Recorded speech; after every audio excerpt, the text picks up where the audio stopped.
तो बेशक एक प्रेशर भी था क्योंकि तमाम लोग प्रोटेस्ट करते हुए कल नजर आए थे, लेकिन उसके बावजूद चेन्नई की टीम ने बहुत अच्छा प्रदर्शन किया। और मनीष सर, ये कहना गलत नहीं होगा कि इससे धमाकेदार वापसी नहीं हो सकती। 2 साल का बैन, उसके बाद शुरुआती 2 मैच अपने ही अंदाज में जीता है, स्वैग से। बिल्कुल, और पहला मैच तो चैंपियंस को हराया जो पिछले साल के चैंपियंस है, लेकिन फिर भी काफ़ी खामियां नजर आ रही हैं चेन्नई सुपर किंग्स की टीम में। अगर आप धोनी की कैप्टनसी की बात करें तो मुझे लगता है कि उनसे कई जगह पर चूक हुई। हरभजन सिंह ने केवल 2 ही ओवर डाले, जडेजा ने केवल 2 ही ओवर डाले, और जब इतनी पिटाई कर रहे थे आंद्रे रसल तो ब्रावो को कराते चले गए जिन्होंने अपने 3 ओवर में 50 रन दिए। फिर उसके बाद जडेजा को ब्रावो के ऊपर भेज दिया, जबकि ब्रावो ने आपको पिछला मैच इतनी बेहतरीन बैटिंग करके जिताया। सो कई जगह गलतियां हुई, उन गलतियों के ऊपर पानी पड़ जाता है जब आप मैच जीत जाते हैं। लेकिन मुझे लगता है इन गलतियों की तरफ एड्रेस किया जाएगा, इसकी तरफ सोचा जाएगा धोनी द्वारा, क्योंकि हम धोनी को जानते हैं कितने बढ़िया प्लानर हैं और उन्हें भी समझ आ जाएगी कि उनसे क्या क्या गलतियां हुई हैं, जिसकी वजह से आंद्रे रसल ने इतना बड़ा इनको टारगेट दे दिया था। आंद्रे रसल का आपने एक जिक्र किया है तो मैं आपको बीच में रोक रहा हूं, क्योंकि आंद्रे रसल को कल बैटिंग करते हुए देख रहे थे तो कुछ लोगों का कहना था कि ये क्या गेल फिर से राइट हैंडेड बैटिंग करने उतर गए। बस छक्के ही बरसा रहे थे, 11 6, बहुत ही शानदार बल्लेबाजी, बहुत बढ़िया टाइमिंग के साथ। उन्होंने पहले मैच में भी बहुत बढ़िया टाइमिंग के साथ बैटिंग की थी, जिसकी वजह से बहुत आसानी से केकेआर की टीम मैच जीती थी।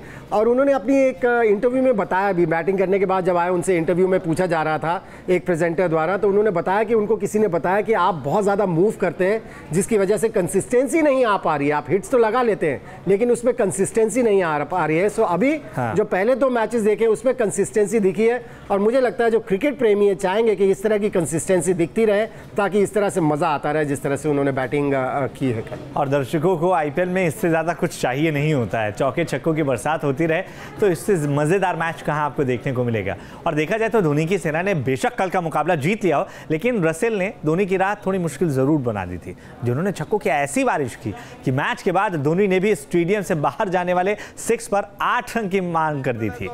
आपको दिखाते हैं ब्रावो और रसेल की मस्ती के साथ वो 11 छक्के जो रसेल ने लगाए।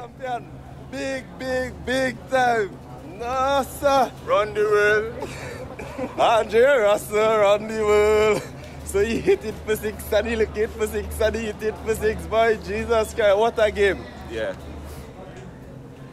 सर, वेस्ट इंडियन प्लेयर्स में कुछ तो अलग बात है, मतलब ये इतना एंजॉय करते हैं और मैदान पर जब खेल रहे होते हैं तब ऐसा लगता है कि इनके ऊपर कुछ अलग ही शक्ति इनको मिल चुकी है कि बॉल सीधा बाउंड्री के पार ही जानी है। देखिए, एक तो ताकतवर है, इसमें तो कोई शक की बात ही नहीं है, बहुत स्ट्रॉन्ग लोग हैं वेस्ट इंडीज़ के जो है, और दूसरा मस्त बॉला खिलाड़ी है। मुझे याद है जब मैं 1983 में पहली बार वेस्ट इंडीज़ गया था, हम लोग जब टीम बस में जाते थे तो इतने बड़े बड़े स्टीरियोज़ लेके, उस समय इतने बड़े बड़े स्टीरियोज़ होते थे, ये लोग सड़क के किनारे पे चल रहे होते थे और इनका म्यूज़िक चल रहा होता था, कंधे पे रख के चल रहे होते थे, एक हाथ में बियर का कैन होता था, और जहां म्यूजिक अच्छा लग जाए वहीं रोक के वहीं डांस करने लगते थे। तो 2 ऐसी टीमें जिन्होंने आईपीएल सीजन 11 के दोनों पहले मुकाबले अपने दोनों ने गंवा दिए हैं। और मनीष सर, देखना है कि क्या दिल्ली का कप्तान बदलने के साथ उसकी किस्मत बदल पाएगी। लगातार आईपीएल में बुरा प्रदर्शन रहा है, बिल्कुल बहुत खराब प्रदर्शन रहा है, और दिल्ली की जो ओनर्स हैं वो बहुत उन्होंने कोशिश की है किसी तरह से एक टीम बना लिया जाए, किसी तरह से जेल कर लिया जाए, किसी तरह से यूनिट बना दें इस टीम को, लेकिन ऐसा हो नहीं पाया। अब देखना ये बहुत बड़ा चैलेंज है गौतम गंभीर के सामने, क्योंकि हमने देखा 2 बार उन्होंने कोलकाता नाइट राइडर्स को आईपीएल की ट्रॉफी जितवाई है। किस तरह से बदलाव कर सकते हैं यहाँ पर, क्योंकि रिकी पॉन्टिंग को भी एज ए कोच लेके आए हैं जिनका कि एटीट्यूड ऑस्ट्रेलियन है, जिनका कि एटीट्यूड हम सभी जानते हैं किस तरह से रहता है ऑस्ट्रेलियंस का एटीट्यूड, कि वो केवल जीतने के लिए खेलते हैं। और गौतम गंभीर के बारे में भी एक चीज़ कह दूँ, वो भी हमेशा, क्योंकि मैं तो उनको बहुत छोटे थे तब से जानता हूँ, अंडर 16 के टाइम से, वो मैदान पर उतरते हैं जीतने के लिए ही। सो देखना है कि किस तरह से फॉर्च्यून्स को बदल सकते हैं दिल्ली की टीम। तो आज इस मुकाबले पर नजर रहेगी, आपको बताते रहेंगे कि क्या कुछ हो रहा है जयपुर के इस मैदान पर। लेकिन उससे पहले आपको दिखाते हैं कि कैसे शाहरुख खान ने केकेआर की हार के बाद भी धोनी की बेटी जीवा के साथ मस्ती की और फिर अपने खिलाड़ियों को डांस की ट्रेनिंग भी दी है। ये शानदार तस्वीरें हैं, ये देखने के बाद लगता है कि आईपीएल को क्यों कहा जाता है कि एंटरटेनमेंट का पूरा खजाना है आईपीएल।